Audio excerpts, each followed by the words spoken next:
राष्ट्रवादी काँग्रेस पार्टीच्या अजित पवार गटाच्या मान तालुका अध्यक्षपदी युवराज सूर्यवंशी यांची काल निवड करण्यात आली आहे आणि 22 वर्ष त्यांनी राष्ट्रवादीच्या अजित पवारांसोबत त्यांनी एकनिष्ठ काम केलेलं आहे आणि त्यांनी मान तालुक्यात राष्ट्रवादी बळकटी करण्यासाठी प्रयत्न करणार असल्याचा विश्वासही त्यांनी व्यक्त केलेला आहे।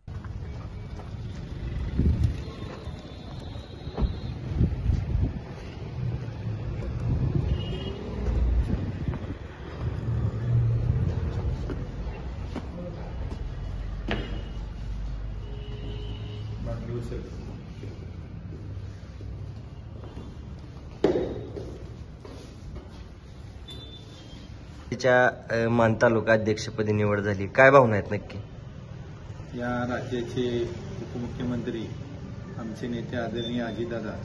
यांच्या मार्गदर्शनाखाली माझी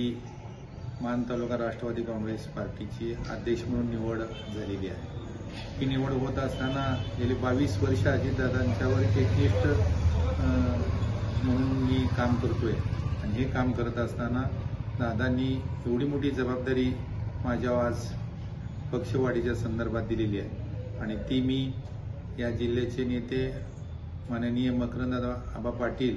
आणि खासदार नितीन काका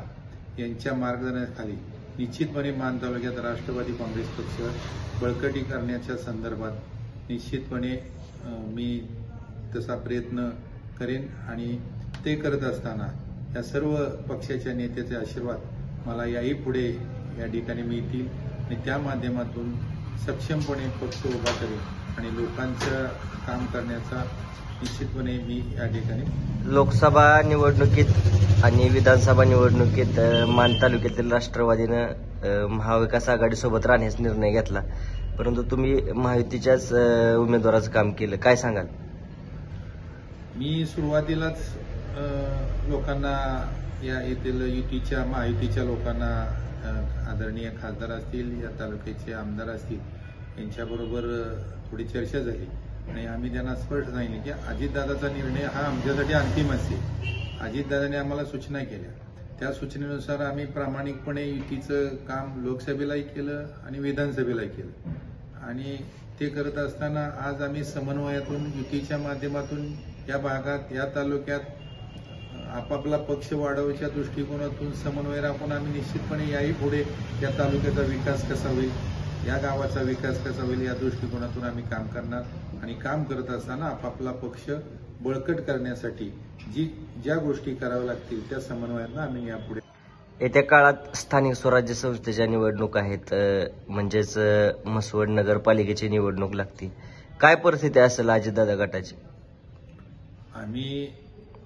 राज्याच्या धोरणानुसार युतीच्या माध्यमातून जर राज्याचं धोरण ठरलं तर त्या माध्यमातून निवडणूक लढण्याची आमची तयारी आहे। त्या दृष्टीनं आम्ही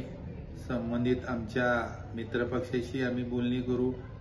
आघाडी करायची का नाही करायचा हा सर्वस्व निर्णय हा राज्य पातळीवर असेल, पण या ठिकाणी आमचा समन्वय आहे, आम्ही त्या समन्वयातून योग्य तो मार्ग काढू। आपल्या तालुक्यातील जिल्ह्यातील बातम्या सर्वप्रथम पाहण्यासाठी आजच सातारा न्यूजला YouTube चॅनलवर सबस्क्राईब करा, लाईक करा, शेअर करा आणि बेल आयकॉन प्रेस करायला विसरू नका।